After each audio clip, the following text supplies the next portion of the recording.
Juan, muchísimas.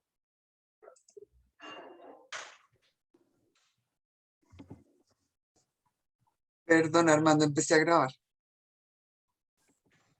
Hola Juan, buenas tardes. ¿Qué tal, Rudy? ¿Cómo estás tú? Saludos a tu señora. ¿Cómo nos será dado?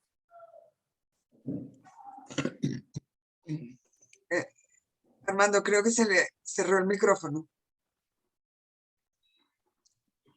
No, se fue. Esperemos un minuto, por favor, mientras que vemos qué pasó con Armando.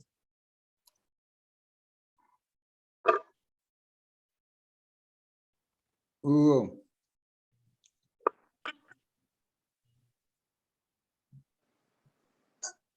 Ah,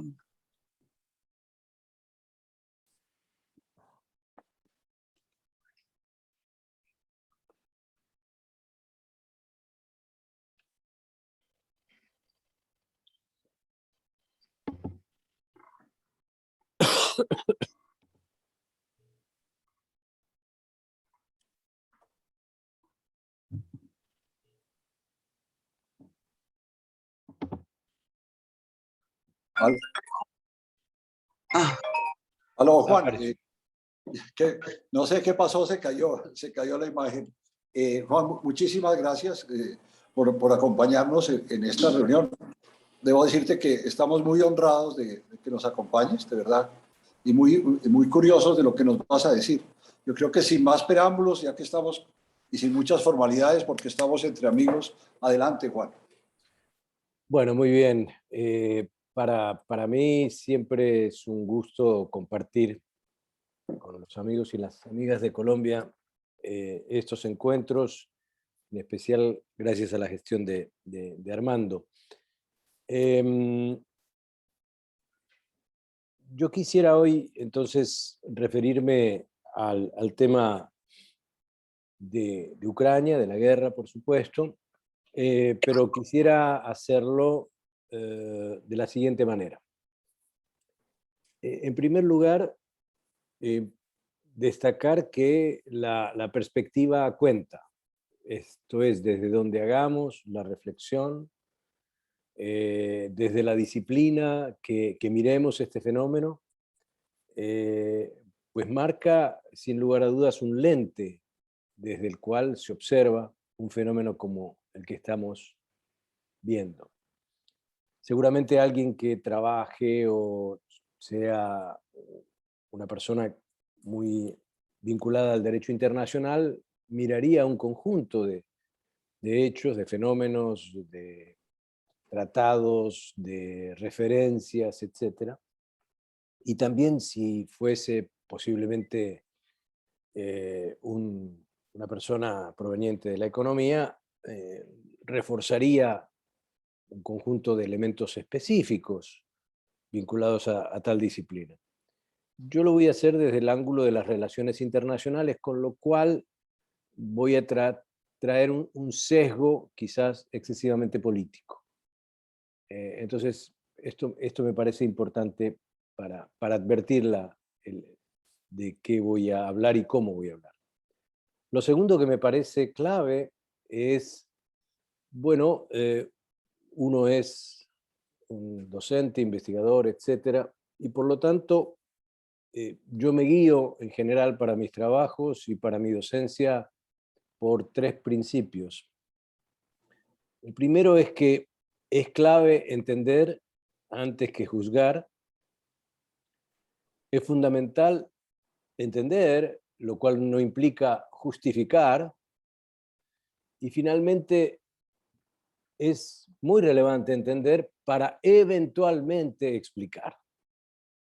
Entonces, con esa advertencia, inicio esta presentación. Voy a tocar dos puntos muy específicos. El primero es las aproximaciones a la comprensión de la guerra.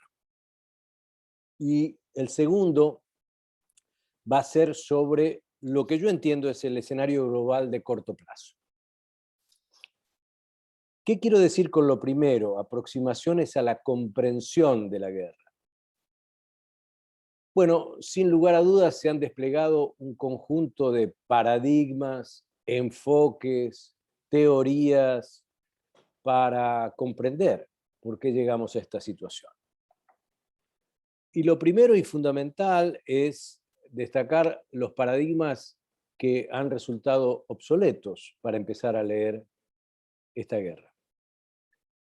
Y ambos son paradigmas propios de los 90 que han servido de relato, de forma de aproximarse a asuntos internacionales claves y que creo que, sin lugar a dudas, lo que está sucediendo pone seriamente en entredicho muchos de los supuestos y también muchos de las prescripciones de estos enfoques. Fukuyama nos decía en su momento que era el fin de la historia y que había un destino liberal incuestionable. Y que básicamente su argumento más fuerte era que ya no existía contestación ideológica. Yo creo que esta guerra nos muestra que eso es un equívoco monumental al aproximarnos a la realidad internacional. Ni el mundo ha consolidado un orden liberal, ni han desaparecido las disputas y las controversias de naturaleza ideológica. El otro referente, otra vez de los 90, y que adquirió cierta relevancia a partir de lo que se conoce como la guerra contra el terrorismo, fue el aporte de Samuel Huntington en términos de el choque de civilizaciones. Y dentro de ese choque de civilizaciones, particularmente aquellos fenómenos de naturaleza religiosa. Aquí también me parece que lo que estamos observando en Ucrania poco tiene que ver con eso. Aquí lo que se está desplegando es una pugna entre grandes potencias. Este no es un problema de civilizaciones o culturas. Y por otro lado, muy poco ha jugado y juega el factor religioso como un factor de grieta o divisivo para entender cómo llegamos a esta situación. En las relaciones internacionales propiamente dichas, hay un concepto que hoy yo diría predomina en las perspectivas analíticas respecto a qué ha sucedido y cómo hemos llegado donde hemos llegado. Y este concepto es un concepto acuñado en 1954 por Hertz y es el concepto de dilema de seguridad. ¿Qué es el dilema de seguridad para un internacionalista? Bueno, básicamente que un país procura, mediante diferentes mecanismos, dotarse de aquellos elementos, básicamente sus capacidades militares, pero no solamente ellas, su sistema de alianzas, pero no solamente ellas, su aptitud material, y con esa combinación mejorar, por supuesto, los niveles de su propia seguridad. Esto genera en una contraparte distinta, cercana o distante geográficamente, una sensación de inseguridad.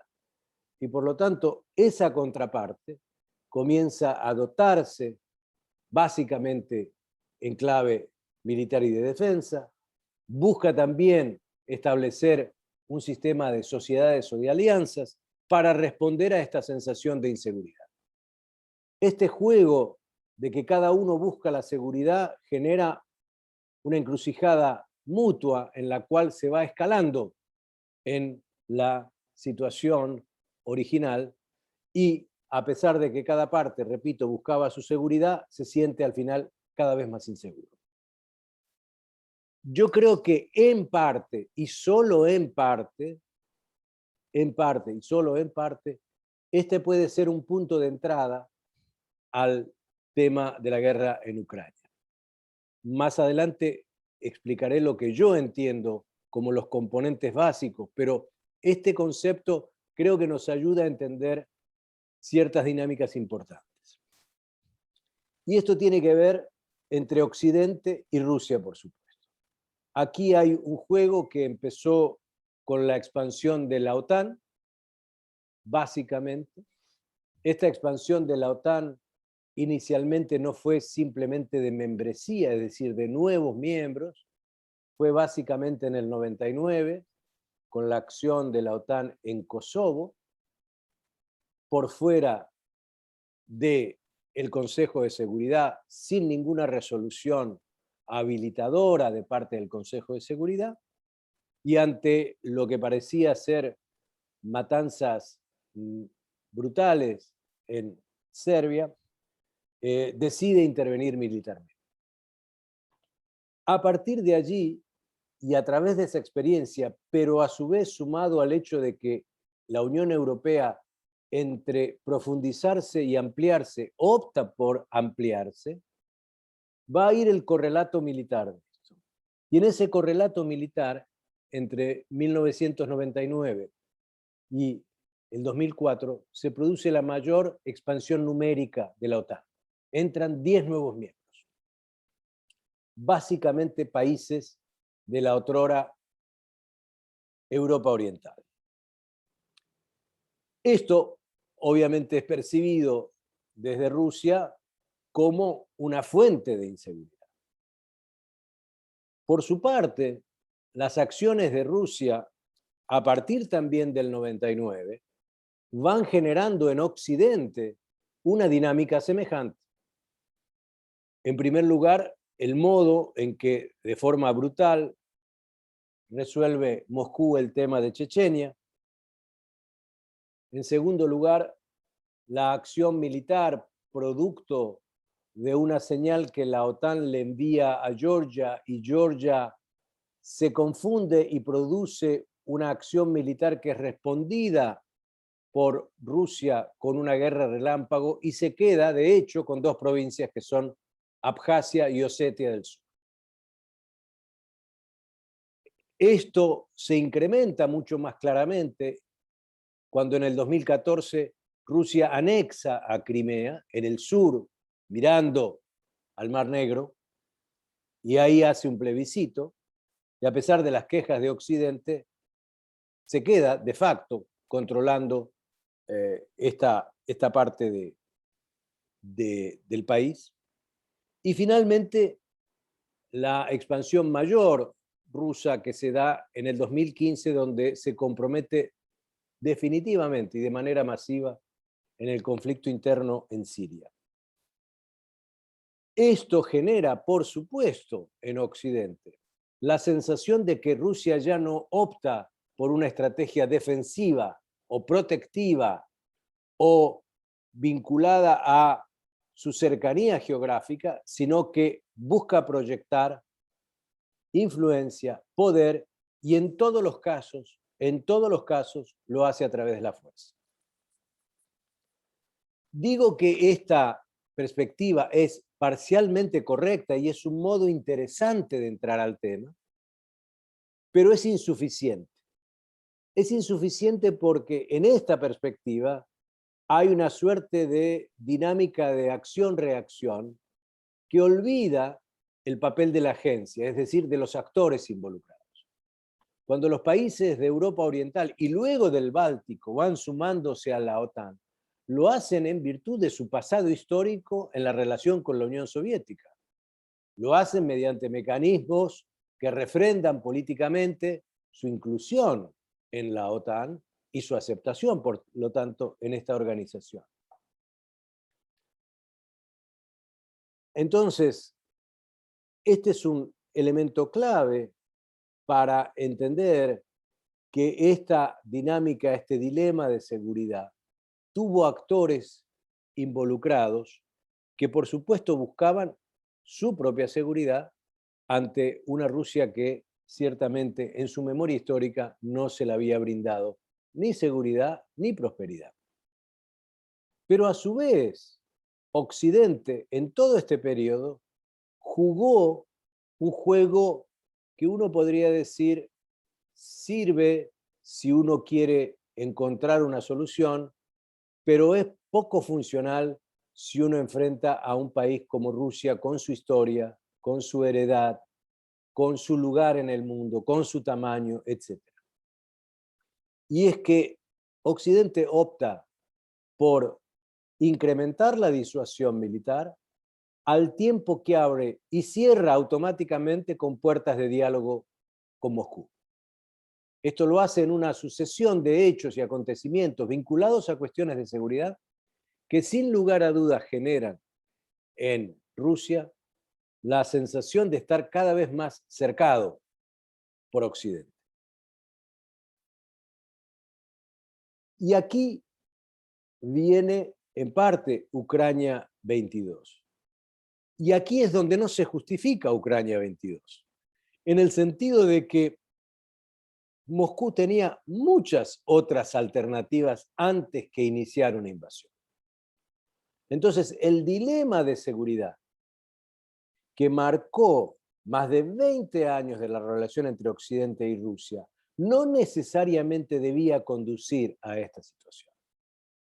Lo que sí es claro es que aquí hubo, particularmente desde el 2000, cuando asume su primer presidencia Putin, una estrategia rusa en la cual uno de los componentes fundamentales, a mi entender, que marcan el mapa cognitivo de Putin. No me importa aquí decir si Putin es malvado, perverso, eso no nos lleva a ningún lado, es un debate estéril. Lo que sí creo es que todo lo que acabo de señalar genera un mapa cognitivo en él, ayudado tácitamente por lo que ve como debilidad de Occidente. ¿Cuáles son las debilidades de Occidente? Bueno, la primera y más clara es en el 2012, cuando Obama un día viernes dice que a raíz de los sucesos del uso de armas letales en Siria ha decidido colocar una línea roja, con lo cual preanuncia la posibilidad de una acción militar integral sobre Siria, y a las 48 horas no hace nada.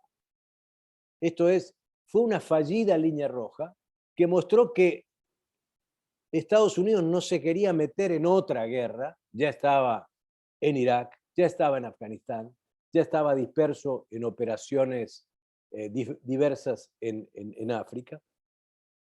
La otra señal que Putin ve es la llegada de Trump, alguien que no quiere contradecir la relación con Rusia, que prefiere concentrarse en China como el principal enemigo de los Estados Unidos, y encuentra ahí una habilitación política doméstica en Estados Unidos, que le señala que al menos hay una grieta, hay una cisura, hay una polarización que puede ser aprovechada por Rusia. Y a ello se añade la salida lamentable en la forma en que se hizo y en el legado que dejaron, de la OTAN de Afganistán en el 2021. Y a lo cual finalmente hay que añadir el mandato que recibe Biden, pero que rápidamente a los 6 meses empieza a mostrar su debilidad. Entonces, yo creo que Putin tiene una estrategia y tuvo una estrategia frente a Ucrania desde hace mucho tiempo, que esto fue facilitado por el dilema de seguridad, pero el dilema de seguridad debe ser mejor entendido por la dinámica y el comportamiento de los actores. No es solo la estructura la que determina, sino que la agencia cuenta, que las señales que emitió Occidente fueron muy complejas de asimilar y que rápidamente Rusia entendió que podía pasar a la ofensiva debido a las debilidades de Occidente. ¿Qué decir de una Europa que parecía sonámbula en el sentido de haber perdido dimensión geopolítica significativa ante el crecimiento de China, ante el hecho de no tener una disposición de hacer grandes inversiones, el 2% que se exige en el marco de la OTAN? Entonces, el dilema de seguridad creo que parcialmente nos explica. A mi entender, a mi modo de ver, yo diría que hay dos otras lecturas que debemos entrecruzar y que debemos ver de manera simultánea. Yo la llamaría la dinámica de las guerras y la dinámica de la geopolítica de Eurasia. ¿Qué quiero decir con las dinámicas de la guerra y las dinámicas de la geopolítica de Eurasia? Quiero decir que en realidad tenemos que ver la potencialidad, eventualidad, despliegue de una confrontación en un marco de distintos niveles para comprender algo de esta guerra. El primer nivel es el nivel que uno podría llamar estructural. ¿Qué quiero decir con el nivel estructural? Quiero decir que cuando hay redistribución de poder, hay potencialidad de alta conflictividad. Esto es la historia de la política internacional. Graham Allison hizo un trabajo tomando los últimos 500 años y viendo 16 transiciones de poder. 12 de esas transiciones de poder, es decir, que el poder muta de un país a otro, a su turno casi siempre en el marco de Occidente, y observa que en 12 de esas transiciones se resolvieron con una guerra. La guerra fue el catalizador final. ¿Quiero decir con esto que estamos a puertas de una guerra? No, quiero decir que las condiciones estructurales están ahí presentes. Ese es nuestro telón de fondo. Con una mayor complejidad, porque esta transición de poder no es entre poderes de Occidente, sino que es entre Occidente y una gran potencia, aún no superpotencia, que es China. En un plano intermedio están lo que podríamos llamar las precondiciones de impulso de una eventual guerra. Cuando digo precondiciones de impulso, quiero decir que no hay una determinación, no hay una causa-efecto, pero sí son componentes que debemos advertir como un elemento adicional y más coyuntural para ver la potencialidad o eventualidad de una guerra. Y allí hay 4 fenómenos que son importantes. La primera es el crecimiento del nacionalismo, la segunda es el crecimiento del militarismo, la tercera es la existencia de una crisis económica de envergadura y la cuarta es el incremento del malestar social. Y creo que llevamos fácilmente más de una década en la cual estos elementos se vienen superponiendo. Ha crecido urbi et orbe el nacionalismo, unos lo llaman populismo de derecha, otros lo llaman nacionalismo como en la vieja usanza, pero en todo caso hay un auge del nacionalismo en todas partes, incluida el sur global, incluida como un ejemplo distinto de esto que estamos hablando, por ejemplo, la India. Ha crecido el militarismo, el CIPRI, que es la organización que está en Estocolmo, que lleva el mejor registro mundial en materia de gastos de defensa e inversión militar. Acaba de presentar su informe del 2022 con datos del 2021. Pues en el año 2021 se batió el récord histórico de gastos de defensa, llegando a una cifra superior a 2 billones de dólares o 2 trillones de dólares en nomenclatura estadounidense. La crisis económica, que a su vez se desató en el 2008 y que llevó a la gran recesión, tuvo su reverberación y sigue marcando, sin lugar a dudas, la dificultad, en particular de Occidente, de recuperar una capacidad productiva importante, entre otras ante el avance también de China. Y el malestar social con el achicamiento de las clases medias con los problemas derivados de lo que se consideran migraciones descontroladas, el auge de la xenofobia, etc., crea un clima que podemos llamar, repito, precondiciones que impulsan la posibilidad, la eventualidad de recurrir a la fuerza. Y finalmente hay un nivel micro, que es el de los precipitantes de una guerra. Y los precipitantes de una guerra han sido y son, en general, dos. Por un lado, cuestiones territoriales irresueltas, y por el otro, errores de percepción y de cálculo. Tengo para mí que es en ese lugar, estructural por un lado, de precondiciones de impulso por el otro, y de precipitantes, que hay que localizar la acción militar rusa sobre Ucrania, territorios en cuestión, poblaciones rusoparlantes, vieja presencia de la Rusia imperial, y errores de cálculo y de percepción. Errores de cálculo y de percepción que fueron los mismos que tuvo Occidente. Esto es, Occidente, semanas antes de la invasión, la mayoría de los países desarrollados retiró a todo su cuerpo diplomático de Kiev. Fue una salida urgente y masiva de los cuerpos diplomáticos de la mayoría de los países.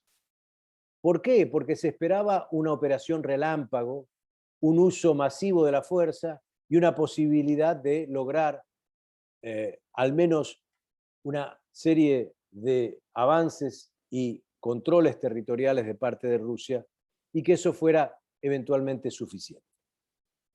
Miren el cambio que hay, que este fin de semana el secretario de Defensa de Estados Unidos y el secretario de Estado fueron a Kiev, viajaron a Kiev, estuvieron en Kiev, a pesar de que podía eso haber generado una situación descontrolada producto de un misil o de algo que sucediera.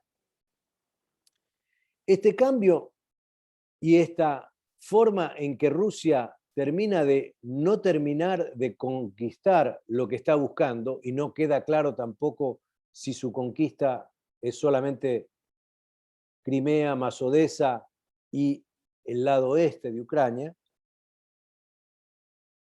Y por otro lado, no hay guerra reciente, en los últimos 20 años, no ha habido ninguna guerra en la cual hayan muerto tantos generales como los generales rusos que han muerto en esta guerra. Producto de improvisación, producto de la existencia de buenos francotiradores, producto de movimientos tácticos errados, producto de la falta de una retaguardia acompañando a la vanguardia ofensiva. Entonces, aquí hay un fenómeno vinculado a la guerra que creo que patentiza muy bien lo que ha sucedido con la invasión rusa a Ucrania. Pero decía que esta dinámica de las guerras hay que intersectarla, entrecruzarla, buscar un puente con las dinámicas geopolíticas de Euroasia. Esto es muy importante, esto es tremendamente importante, porque aquí lo que pasa es que estamos en un área del mundo en la cual hay 4 países que en realidad tienen un pasado histórico de ser imperios: China, Rusia, Irán y Turquía. Esto es, estos han sido imperios. Gran Bretaña construyó un imperio, pero estos otros países han sido imperios porque han mantenido sus periferias, han controlado sus periferias por distintos métodos: cooptación, amenaza, inclusión, retaliación, y se encuentran, y nos encontramos en un escenario fragmentado internacionalmente, con una Europa disminuida Y hay unas condiciones muy peculiares, en particular de Rusia, que en realidad no son producto de lo que estamos acostumbrados a ver como Estados-nación. Rusia es otra cosa. Y Rusia ha caído muchas veces y se ha levantado también muchas veces. Y este es un dato que hay que tener muy en cuenta. Entonces, aquí encontramos a una Rusia que encuentra unas condiciones propicias para recuperar algo que siente que es parte de su heredad. Y se da en un momento dado en el cual entiende Rusia que puede proyectar su influencia y poder con la fuerza, por supuesto. Pero aquí, y termino este punto, hay un dato muy importante a tener en cuenta. Rusia es la mayor potencia nuclear del mundo. Tiene con Estados Unidos, ambos tienen entre el 85 al 87% de todas las ojivas nucleares. Rusia tiene unas más que Estados Unidos. Rusia es una potencia en materia energética. Pero Rusia no es una potencia material. El Producto Interno Bruto de Rusia es la suma de producto de Bélgica, Holanda y Luxemburgo. Rusia no puede sostener esta acción de manera decisiva y prolongada. Con lo cual, la posibilidad de que esto termine empantanado es muy alta. Y en consecuencia lo que digo, y cierro mi argumento, hay algo del dilema de seguridad que nos sirve, que nos es útil. Es importante, pero insuficiente. Habría que modificarlo y tener en cuenta los elementos que mencioné en su momento. Y hay estas dos dinámicas, las dinámicas de las guerras y de las dinámicas geopolíticas de Eurasia, que deben conciliarse y entenderse para ver qué llevó a esta situación. Paso al segundo punto. Me va quedando poco tiempo y voy a ser más telegráfico, voy a hacer una suerte de tweets, como dicen ahora los jóvenes, ¿no? Trinos. Mi primer punto del escenario global de corto plazo es que estamos asistiendo probablemente a el ocaso de la posguerra fría.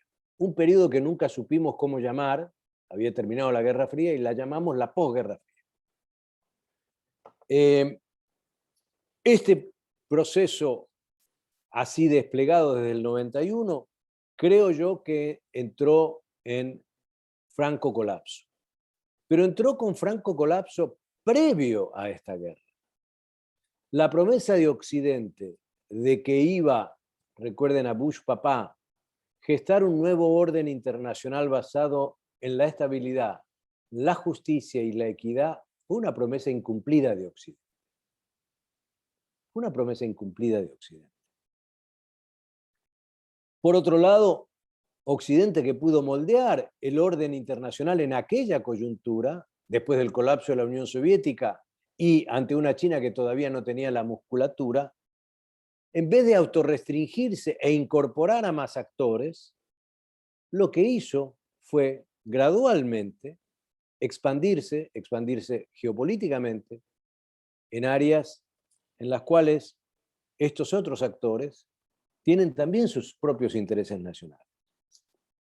Después apareció el 11 de septiembre, que es una contestación violenta a Occidente y particularmente a Estados Unidos. Después apareció la crisis financiera del 2008 y después, antes de esta guerra, en los momentos en que se llevaba a cabo las Olimpiadas en China,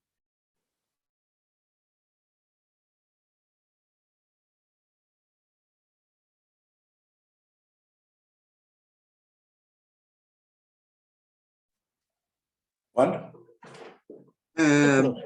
queremos ser arquitectos de la guerra, de las reglas de juego. Y somos poderes insatisfechos. Somos poderes que no somos lo suficientemente reconocidos. Y en consecuencia, los chinos tienen mucha más paciencia y más capacidad estratégica. Rusia inicia esta guerra, creo yo, como cerrando este capítulo de una posguerra fría que, repito, no ha dado muchos dividendos, salvo un incremento de la inseguridad, de la injusticia y de la inequidad. Mi segundo punto es que en Ucrania estamos viendo el despliegue de lo que yo llamo una guerra global.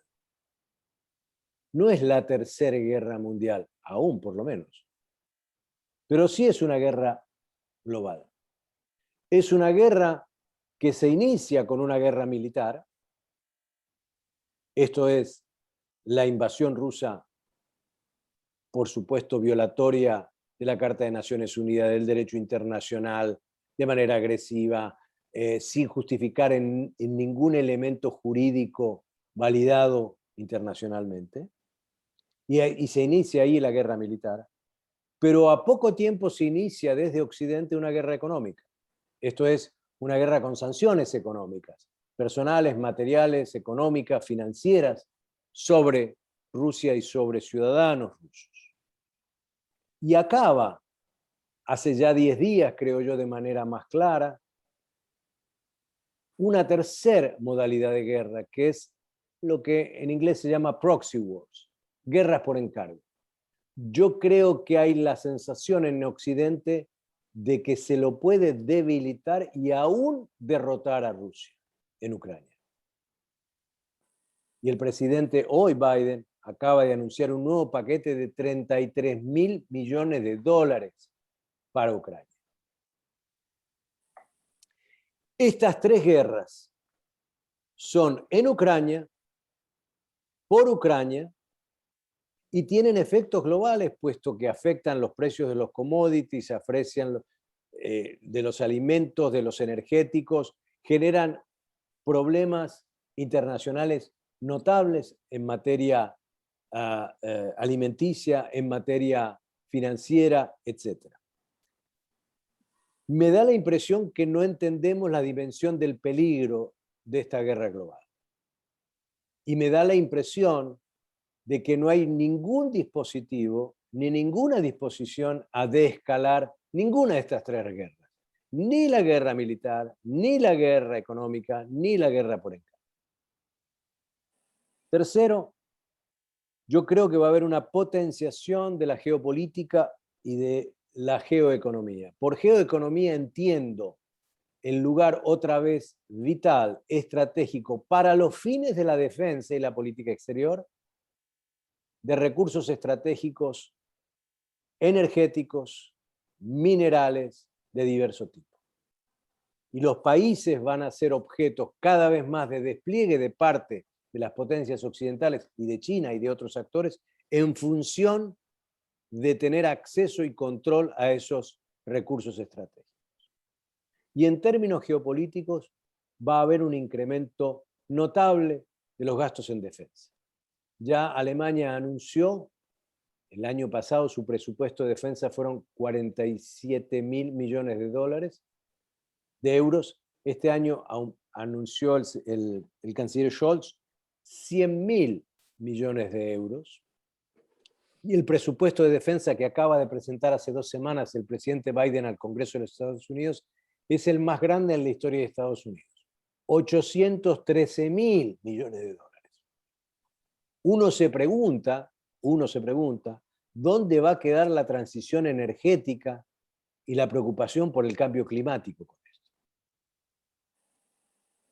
Mi cuarto punto es que hay una tendencia a desacoplar a Rusia. El nivel de acciones que se están llevando a cabo es como querer romper todo vínculo con Rusia. Vínculos en materia energética, vínculos en materia comercial, vínculos en materia financiera, vínculos en todos los campos. Me da la impresión, cuando uno escucha algunos de los argumentos que expresan Por ejemplo, el vicecanciller alemán del Partido Verde, que dijo, son sus palabras, que había que buscar la destrucción de Rusia, que esto tiene una reminiscencia con Versalles y 2018. Hay algo acá, en este desacople, que se parece en algo al desacople sancionatorio que hubo respecto a Alemania. No hay que olvidarse que la elección del 2018, Lloyd George la gana en Gran Bretaña, solo con un eslogan. Su único eslogan era: cuelguen al Kaiser, hang the Kaiser. Así ganó la elección como primer ministro. Hay algo de que hay que colgar a Putin. Hay algo de ese tipo que parece estar ahí presente en Occidente, y me parece que eso es un riesgo monumental. Monumental. Esto me lleva al quinto punto, y es que ¿qué tipo de relación va a haber entre China y Rusia? Esto es importante definirlo. Si Rusia va a ser el socio menor de China, si acaba de haber una alianza, que no la hay todavía, si acaba de haber un matrimonio de conveniencia que parece existir, si acaba va a existir una especie de búsqueda de condominio, lo cual lo veo distante, pero cómo definir esta relación me parece que va a ser esencial, y por supuesto que la parte con más atributos hoy de poder, a diferencia de lo que fue la Guerra Fría, es China. Beijing tiene hoy capacidades y atributos superiores a Rusia. Y hay que recordar que la gran estrategia de Occidente, particularmente de Estados Unidos, en la Guerra Fría, fue crear una grieta entre la Unión Soviética y China. Fue el viaje famoso de Nixon en el 72. Ahora parece Occidente dispuesto a empujar más a Rusia hacia China y a empujar a China a tratar de mantener un equilibrio sin romper sus relaciones, por supuesto, con Occidente. Mi sexto punto es que va a haber una exacerbación de la competencia entre Estados Unidos y China. Esta competencia que tomó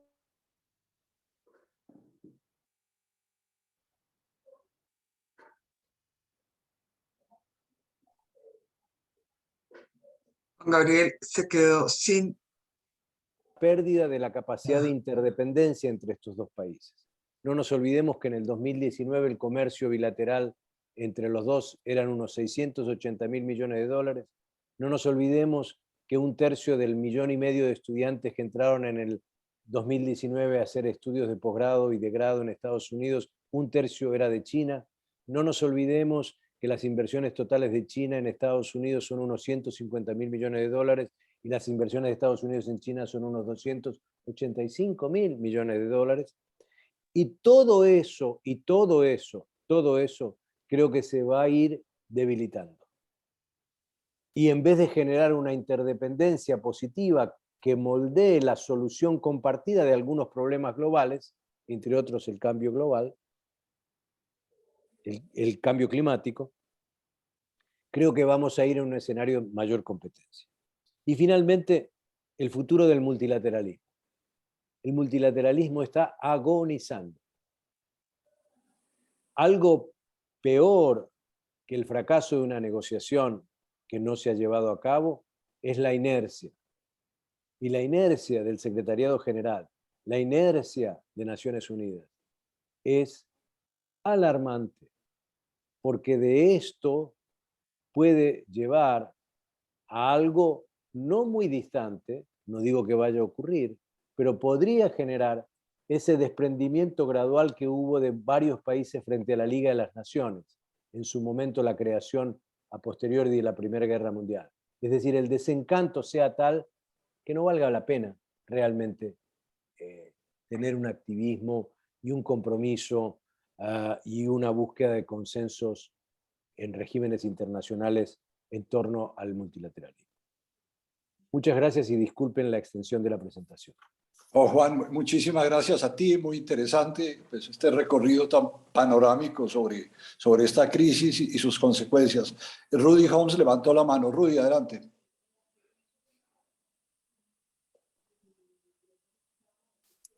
Juan, qué pena, yo me voy a tener que ir, pero es que tengo que hacerte una pregunta, porque es que yo me he preguntado todos los días de esta guerra, bueno, ¿cómo se explica el comportamiento de Ucrania? Se está inmolando por Occidente, y tú no tocas Ucrania porque es un país chiquito y probablemente no es importante, pero no da unos 5 centavos por el futuro de Ucrania, y sin embargo es la pieza clave por la cual se está haciendo una guerra de Occidente contra Rusia. ¿Qué quiere eso decir o cómo lo interpretas? Mira, Rudy, yo creo que desde el 2014 el lugar de Ucrania ha sido decisivo y esta guerra es una demostración de eso. La anexión rusa de Crimea fue notable y a pesar de los discursos y de las sanciones que de hecho empezaron contra Moscú en esa época, no alteraron el comportamiento, pero sí crearon un clima de violencia en Ucrania que fue muy significativa. Entre el 2014 y el inicio de esta guerra, hubo más de 15.000 muertos, básicamente a manos de las Fuerzas Armadas ucranianas en los territorios que hoy conocemos como el Donbass, contra fuerzas y personas y grupos rusoparlantes, y ya los acuerdos de Minsk I y los acuerdos de Minsk II, que buscaban una convivencia, una autonomía relativa de estas porciones de Ucrania, estaban en incumplimiento total. Yo creo que lo que Rusia leyó fue que había una situación en la cual tenía que actuar y Occidente se había desentendido de Ucrania. Y creo que no captó la capacidad de acción militar de los ucranianos, la fortaleza nacional que esto implica. Por primera vez vamos a tener quizá una nación ucraniana, lo cual es un tema enorme porque nunca hubo esto que hoy queremos llamar nación ucraniana. Siempre fue Ucrania un paso de distintas modalidades de proyección de poder. Y a su turno, por otro lado, Occidente encuentra en Ucrania, bueno, una pata fácil para horadar, erosionar la capacidad militar y diplomática de Rusia. Entonces, yo creo que los ucranianos pelean genuinamente por su propia condición de buscar una nación que pueda ser fortalecida, pero creo que no son lo suficientemente conscientes, por lo menos sus líderes, de que en parte también son peones en una jugada estratégica mucho más grande. Porque una de las declaraciones fundamentales que estamos viendo ahora de los líderes europeos y estadounidenses es: bueno, si Finlandia y Suecia quieren ingresar a la OTAN, les damos la bienvenida, pero Ucrania y Georgia no se lo crean eso, ¿sí? Entonces, los ucranianos están dando una pelea nacional, pero en medio de una jugada global que los usa también y que además están colocando un número alto de personas que son refugiadas. Esta es una guerra, por otro lado, quiero aclarar. Miren ustedes, entren a la página todos los días de la Oficina de la Alta Comisionada de Derechos Humanos de la ONU. Entren a esa página y vean la cantidad de muertes civiles que hay. Y se van a encontrar, paradójicamente, que no es todavía una guerra que haya generado, al menos para Naciones Unidas, al menos para las fuentes de Naciones Unidas, al menos para los miembros de Naciones Unidas que están en el terreno, un número altísimo de víctimas, pero sí hay un número de refugiados espectacular, superior a 5 millones. Entonces, esta también es una guerra que está entrelazando problemas vinculados a la migración y que va a tener efectos de largo plazo. Ahora, ¿tolera Europa una Ucrania a la Siria? Es decir, Medio Oriente tolera una guerra permanente desde el 2011 en Siria. ¿Europa va a tolerar un pantano permanente ahí? Es decir, mi punto es que no hay síntomas de desescalamiento y me parece que el problema fundamental es que tampoco Zelensky, el presidente de Ucrania, tiene una estrategia propia. Y entonces estamos en un laberinto, Rudy. Sí. Gracias, Juan. Gracias, Rudy. Gracias, Rudy. Quiero invitarlos a levantar la mano a los asistentes. Quería anticiparme a hacerte una pregunta, Juan, para un poco traer la discusión a este continente. Y es un poco los cambios o las tensiones y presiones que pueden existir en las relaciones de los países de la América Latina con Rusia y Estados Unidos. Como preámbulo, pues la prensa internacional dice que los países emergentes en general, a diferencia de otras guerras de Occidente, son ahora mucho más neutrales. No tengo la contabilidad, pero observan que no están tomando partido de la forma tan fácil como lo hacían antes. Obviamente Colombia es una excepción. Pero Estados Unidos también está cambiando con la guerra, ¿no? Nosotros notamos cómo ya una delegación de altísimo nivel viajó a Caracas y aparentemente hubo diálogos sobre petróleo y sobre que Estados Unidos otra vez le iba a comprar combustibles a Venezuela. En el caso de Colombia, hoy me sorprendió mucho, Juan, algo que no ha trascendido todavía. El embajador de Estados Unidos lo dijo explícitamente, dijo que estaban preocupados y también añadió que había indicios de la intervención rusa en la campaña electoral de Colombia. Entonces, con este preámbulo te quisiera preguntar en términos generales, yo sé que es una pregunta muy extensa, ¿cómo ves América Latina en su cambio en las relaciones y de Rusia y de Estados Unidos con América Latina después de la guerra de Ucrania? Yo te diría que la presencia histórica rusa ha sido más bien en América Latina.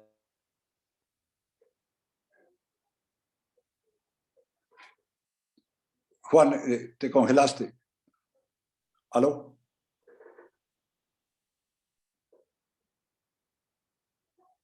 Pero no hay una proyección económica significativa de Rusia en la región.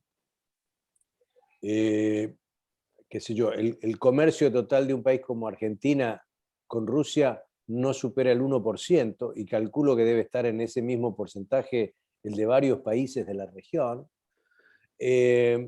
Pero es un actor disruptivo a los efectos de los Estados Unidos, por supuesto. Pero yo diría que hay una sobreexageración y sobredimensionamiento de la capacidad rusa, pero no así de los mecanismos de ciberseguridad que ya conocemos, hoy están siendo afectados en distintos contextos y también en materia electoral. No creo que el caso de Colombia entre en eso, pero digo, el embajador puede haber dicho eso, pero me parece que ese argumento tiene poco vuelo efectivo. Mi sensación es que lo más importante que yo veo desde el punto de vista diplomático y político es que en el 2001, cuando las Torres Gemelas, y el caso de las Torres se llevó a una sesión especial de la OEA, a iniciativa de Brasil, todos los países, incluido Venezuela de Chávez, acompañaron a Estados Unidos. definitivamente, totalmente, plenamente. En el 2003, cuando fue la guerra de Irak y Estados Unidos no conseguía los votos necesarios en el Consejo de Seguridad, hubo dos países que estuvieron en el Consejo de Seguridad en ese momento, el Chile de Lagos y el México de Fox, dos ideologías distintas, pero ambos se sumaron al conjunto de países que impugnaban el deseo de Estados Unidos de usar una resolución del 91 para aplicar en el 2003. Y finalmente Estados Unidos no usó Naciones Unidas, sino que creó eso que se llama Coalition of the Willing para ir y atacar Irak. Pero cuando uno va a ver el comportamiento de todos los países de América Latina en el 2003, con diferentes corrientes ideológicas, se sostuvo esa posición que habían tenido estos dos países de América Latina, porque era una posición de principio atenida al derecho internacional y no al abuso de poder. Y cuando uno ve las declaraciones de la época, Colombia, Argentina, Brasil, todos los países más o menos dijeron lo mismo, casi lo mismo que hicieron Chile y México. En este caso, nada de eso ocurrió. Esto es que me parece que es central desde el punto de vista diplomático. Nosotros no estamos votando de manera conjunta en casi ninguna dimensión de este tema. Acompañamos muchos de los países la condena a la invasión rusa en aquella elección que se produjo hace ya 3 semanas, donde hubo 141 votos a favor de condenar a Rusia por la invasión, sí, y ahí estuvieron Argentina, estuvo México, estuvo Colombia, estuvo Perú, estuvo Chile, por supuesto que sí, por supuesto que sí. Pero más recientemente, hace 10 días, hubo otra votación en la Asamblea General para suspender a Rusia del Consejo de Derechos Humanos de la ONU. Y ahí la condena llegó con 93 votos. 93 votos solamente. Occidente perdió 47 votos en el lapso de 6 días. Y en América Latina, Colombia y Argentina, entre otros, votaron para suspender a Rusia, pero México y Brasil se abstuvieron, decidieron abstenerse. Entonces, nuestros países, que ya de por sí tienen niveles de coordinación bajo hoy en materia diplomática y política, están viendo esta relación desde lugares muy, muy, muy distintos y se están comportando no colectivamente, sino cada vez más por una lógica del sálvese quien pueda para mantener o buenas relaciones con Estados Unidos o buenas relaciones con Occidente. Entonces, mi sensación es que este es un escenario fenomenal.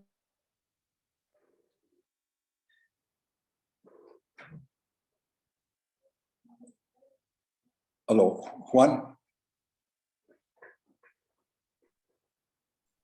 Tiene la señal muy Genera baja. un problema monumental. Mientras tanto, el que más aprovecha también es China, que ya tiene 19 memorandos de entendimiento con países de América Latina y el Caribe en su así denominada iniciativa de la Franja y de la Ruta. Lo cual me lleva a terminar este punto diciendo, en el futuro el problema va a ser la relación Estados Unidos-China en América Latina, no Estados Unidos-Rusia en América Latina. Rusia es un dolor de cabeza, pero no es decisivo para Estados Unidos. El problema para Estados Unidos es la proyección creciente, económica, financiera, en ciencia y tecnología, y aún en cuestiones de defensa de China en la región. Ok, muchas gracias, Juan. Fabián Giraldo, adelante. Gracias, Armando. Gracias, Juan, por tan interesante conversación. Yo quería hacerte un par de preguntas, no necesariamente conectadas, digamos, conectadas sí con el tema, pero no necesariamente conectadas entre sí. La primera tiene que ver con el momentum que se está presentando con esta invasión en Ucrania frente a China, con Taiwán qué posibilidades, es decir, qué análisis tienes tú sobre la posibilidad de que China pueda aprovechar este momento y hacerlo de Taiwán, especialmente cuando Estados Unidos de todas formas todavía, a pesar de tener ciertos compromisos, es ambivalente en poder generar ese respaldo que supuestamente se espera. En la misma línea en esa región, Japón y Corea del Norte, ¿qué posibilidades en este momento es el análisis que tú tienes al respecto? Y ya viniéndonos un poco al Medio Oriente, pues ya hay unos países que están sin, o por lo menos amenazados de tener que quedarse sin gas. Creo que es Polonia y no recuerdo cuál es el otro país en este momento por parte de Rusia.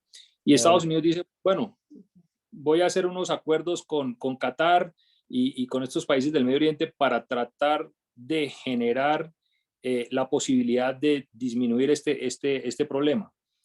Pero Rusia sí tiene unos acercamientos muy fuertes con Qatar y también con Emiratos Árabes Unidos, lo cual también es crítico en el Medio Oriente. Entonces ahí se genera otra dinámica de relaciones internacionales bastante importante. Y por último, aterrizando con la pregunta de Armando, de todas formas, Venezuela sí está mejorando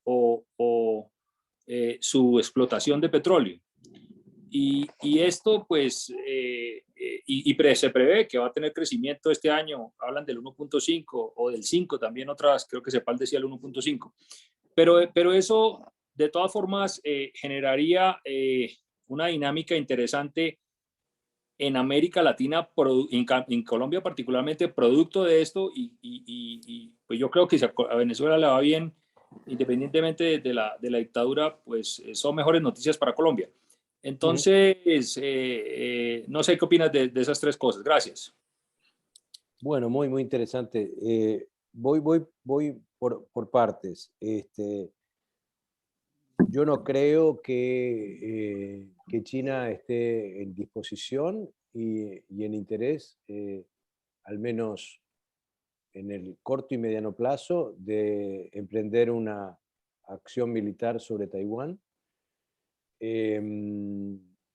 Y Estados Unidos sigue, al menos formalmente, reconociendo la existencia de una única China. Esto no quiere decir que Estados Unidos, antes de esta guerra, mucho antes de esta guerra, estaba generando una suerte de cordón sanitario sobre China. Este cordón sanitario tiene varios componentes. Uno de ellos fue el acuerdo de AUKUS, Australia, Estados Unidos y Reino Unido, mediante el cual le van a proveer a Australia de submarinos de propulsión nuclear, y los australianos terminaron un negocio que tenían, dicho sea de paso, de 20.000 millones de dólares con los franceses, con lo cual los franceses están iracundos con los británicos. Reactivó el Quad, que es un diálogo de seguridad cuadrilateral entre India, Estados Unidos, Japón y Australia.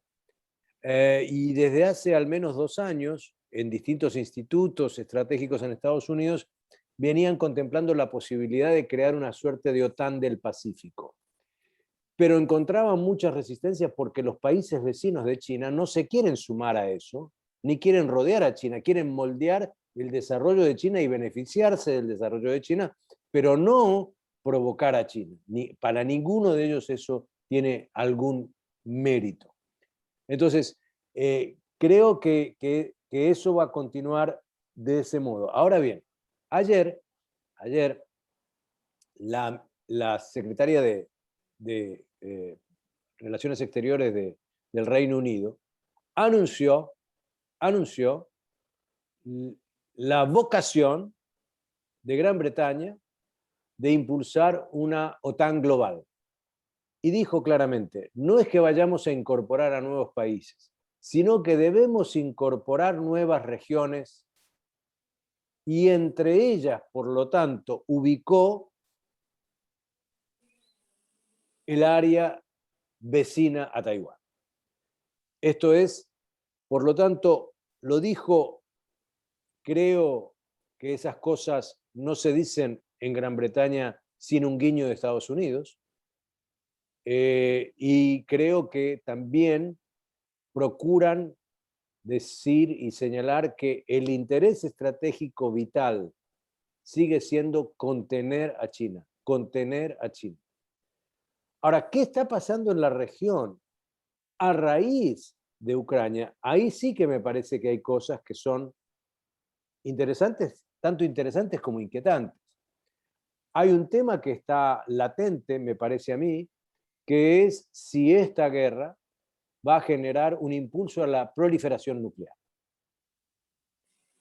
Y lo que hemos visto hasta ahora es que ha vuelto a levantarse un debate que era de los años 60 y 70 en Australia, respecto a si Australia debía tener armas nucleares, no un submarino de propulsión nuclear, armas nucleares. El ex primer ministro japonés Shinzo Abe dijo que el gobierno de Japón debía pedirle a Estados Unidos que estacione ojivas nucleares en Japón para prepararse.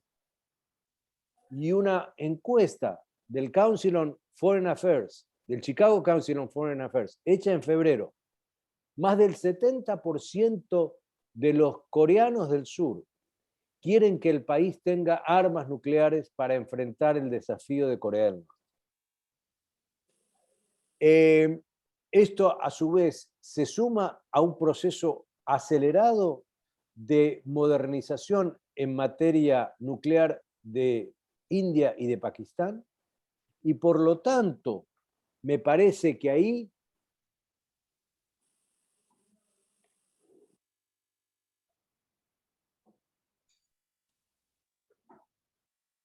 Nuevamente se quedó congelado. de la tentación nuclear al impulso nuclear. Y advierto algo, y advierto algo, y advierto algo.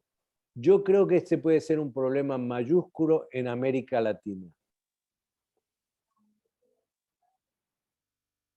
Porque aquí tenemos un acuerdo histórico entre Argentina y Brasil de no proliferar. Tenemos un mecanismo binacional de inspección recíproca de todo el componente nuclear de cada uno de nuestros países.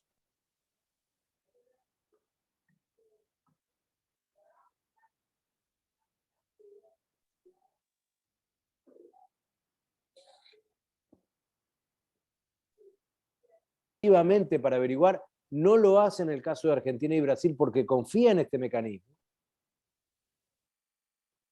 Y hace 2 años, para más exactitud, mayo del 2019, el hermano de Bolsonaro,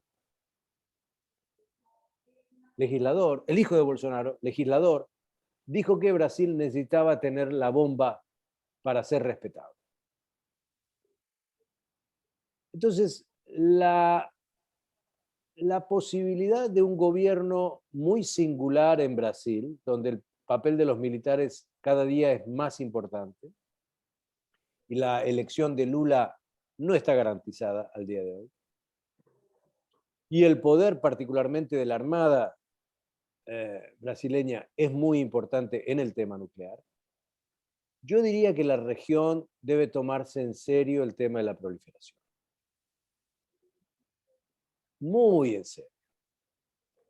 Tampoco digo que estemos a puertas de eso, pero Argentina y Brasil tienen la capacidad de desarrollo nuclear pacífico más grande de la región, no han hecho un uso dual de esa capacidad nuclear, pero en un escenario mundial proliferante, este no puede ser un tema que dejemos marginado. Yo creo que Medio Oriente va a seguir más o menos como está, en el sentido de que en Medio Oriente mi impresión es que lo único que se hace de lado y lado o de todos los lados es administrar el caos.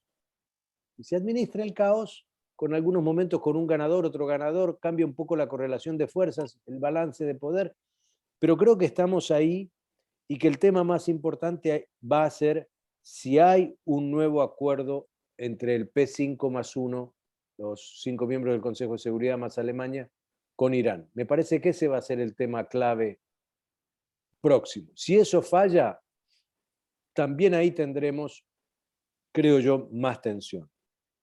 Yo veo que Venezuela está buscando también un diálogo mayor con Estados Unidos, no solamente Estados Unidos con Venezuela. Evidentemente, como señalé en la presentación, la geoeconomía, la existencia de recursos estratégicos va a volver a estar en el centro de los vínculos y relaciones de las potencias, y para Estados Unidos, Venezuela, que sigue siendo un país con una capacidad petrolera enorme, aunque su petróleo es básicamente petróleo pesado, no ligero, pero Venezuela también tiene bauxita, tiene uranio, tiene magnesio, tiene un montón de minerales muy importantes que sirven para la defensa también. Y que tradicionalmente Estados Unidos se nutría, entre otras, de países como China. Y en la medida en que se va alejando de China en materia de ciertos minerales, va a necesitar mucho más presencia y vinculación con los países de la región poseedores de recursos minerales importantes. Litio, repito, uranio, níquel, bauxita, etc. Entonces, si esto logra distender un poco la relación entre Venezuela y Estados Unidos, creo que Colombia se vería claramente muy favorecida. No dudo que eso pueda ser posible. Me parece que no veo por ahora un consenso social en Colombia de mejorar las relaciones con Venezuela. Veo que ahí hay que esto ya es más que una dificultad o una tensión entre gobiernos. Me parece que el tema de la situación de los migrantes venezolanos en Colombia, las tensiones que eso ha generado,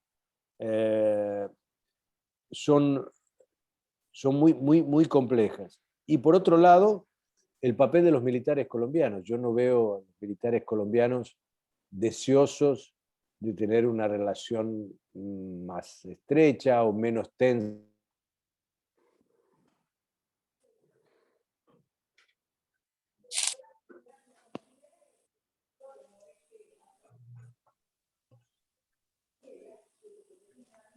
Bien pertrechada hoy militarmente. Colombia es socio global de la OTAN. Colombia acaba de recibir su condición de aliado extra OTAN de Estados Unidos. Por Colombia, el segundo lugar en América Latina donde fue el director de la CIA, Burns, fue a Colombia después de ir a México. El primer lugar donde fue la comandante del Comando Sur antes de ir a Brasil fue a Colombia. Digo, Colombia es una carta estratégica de Estados Unidos, y me parece que eso, entre otras cosas, a un eventual gobierno de Petro, si es que triunfa, también le va a colocar un límite. No va a poder ir más allá de los contornos que le impone una relación estratégica con Estados Unidos, no coyuntural ni táctica, por lo menos visto desde los ojos de Estados Unidos.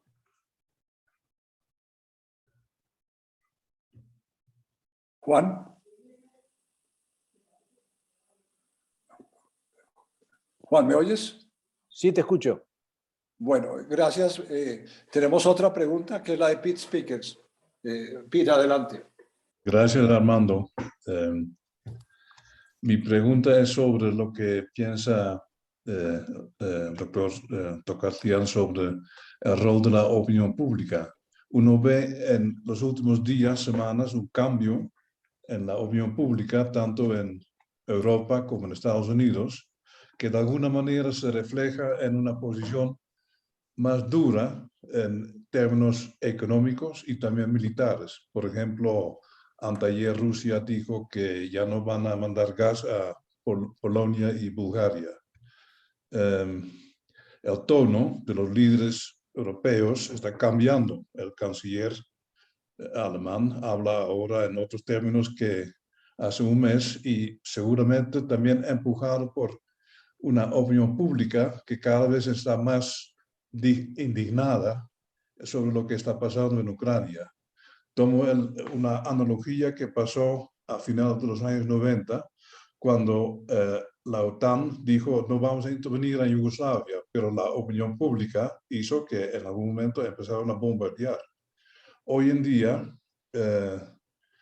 Occidente, OTAN, dice, no, nosotros no estamos en guerra con Rusia, pero sí se están mandando armas cada vez más, menos defensivas y también más ofensivas. Creo que el ministro de Defensa de Reino Unido dijo hace unos días que es legítimo de parte de Ucrania atacar lanzamientos rusos en Rusia. El ministro de Defensa de Estados Unidos dijo hace unos días que nuestro propósito no es hacer que Ucrania no pierda, sino que no gana Rusia. El tono cambia. Ayer o anteayer había un programa en la televisión rusa en Moscú donde alguien estaba gritando que, un periodista creo, que bombas que salen de aquí de Rusia llegan en 200 segundos en Berlín y en 250 segundos en París y en 300 segundos en Londres. El tono está cambiando y de alguna manera esto va a tener una influencia en las decisiones militares y económicas.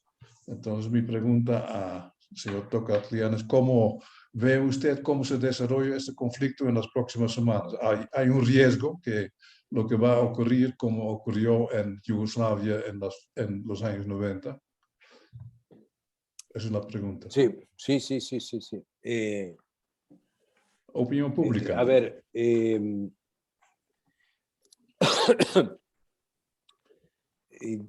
yo creo que el peso de la opinión pública ha sido cada vez más elocuente en colocarle límites a los líderes políticos que quisieran ser más moderados frente al tema. El caso quizá más emblemático para mí sigue siendo el de Alemania, la Alemania que fue la creadora en el 69 de la Ostpolitik, de este puente con Rusia y Europa Oriental, Sí. que ahora dicen no más puente, basta. Y eso en parte es porque las bases también del Partido Socialdemócrata, las bases de los verdes y por supuesto las bases de los liberales están presionando notablemente sobre sus líderes políticos.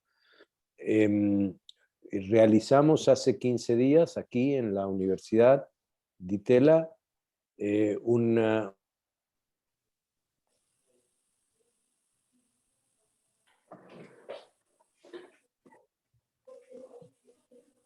Congeló. Sí, queremos saber. Él estaba virtual y nosotros estábamos con más de 90 estudiantes escuchando su presentación. Su mensaje fue este: por décadas Alemania entendió que con Rusia había que combinar disuasión y diálogo. Nosotros preferimos históricamente el diálogo. El diálogo se ha terminado. Lo único que queda es la disuasión. Así como lo estoy diciendo, lo dijo él. El público se quedó bastante estupefacto porque nombró 5 veces el tema de que Alemania debía gastar aún más en defensa Y eso es producto de las bases de la opinión pública, de una opinión pública indignada, de una opinión pública alarmada. Nunca nos tenemos que olvidar que la distancia de Kiev a Berlín son 1.300 kilómetros. Digo, están ahí, están cerca. Entonces la cercanía también genera este tipo de sensación de vulnerabilidad, sensación de frustración, sensación de indignación. Y eso lo estamos viendo en la mayoría de las encuestas que se hacen en Europa. Así que ese peso específico también me parece importante. Ha habido también, si uno lee las encuestas rusas al respecto, cuando se ve un reverdecer nacionalista o ultranacionalista muy fuerte en una parte importante de la población, hay una cuestión interesante que se observa, y es que no es que haya un gran apoyo a lo que se haga en Ucrania per se frente a los ucranianos, pero hay un gran apoyo cuando se hacen preguntas vinculadas a Occidente y a Estados Unidos. Entonces ahí se eleva el nivel de virulencia, digamos, de que son países que han maltratado u humillado a Rusia. Entonces, esta dinámica de las opiniones públicas creo que va por todas partes. Y de la misma manera es una dinámica que encontramos en muchas partes del mundo, donde las sociedades no se sienten comprometidas con participar o activar respaldos muy fuertes a que los países de África o de Asia o de América Latina se sumen al sistema de sanciones. No hay ningún país en América Latina que quiera, que yo sepa, en las encuestas que he visto por lo menos, ser partícipe de las sanciones, ¿no? Mi sensación es que hay un paralelismo con algo que sucedió en la Primera Guerra Mundial. Es decir, cuando uno va a ver los anales de la Primera Guerra Mundial, también había una opinión pública, claro, en ese momento no tan medida como ahora la medimos, pero todo el mundo, socialistas, liberales, conservadores, derechistas, nacionalistas, ultras, creían que la guerra iba a ser corta y que se iba a ganar muy rápidamente, que esta iba a ser una guerra, bueno, que prontamente se iba a resolver. Y muchas veces los líderes políticos debieron actuar en función de ese reclamo de la sociedad de ir adelante, y se transformó en una guerra virulenta que duró 4 años, etc. Entonces, yo no percibo, lamentablemente, a muchos líderes que estén poniendo la cabeza fría frente a esto y tratando más bien de ilustrar a la opinión pública, de hacer comprensible lo que hay en juego y las avenidas disponibles. Me parece que hay algo de una profecía autocumplida que se está generando lentamente. Y por eso digo que no hay voces que busquen deescalar esto, sino más bien voces que están escalando cada vez más esto. Si uno, conociendo, digamos, siguiendo para poner un ejemplo, las expresiones de Josep Borrell, el canciller de la Unión Europea, catalán él.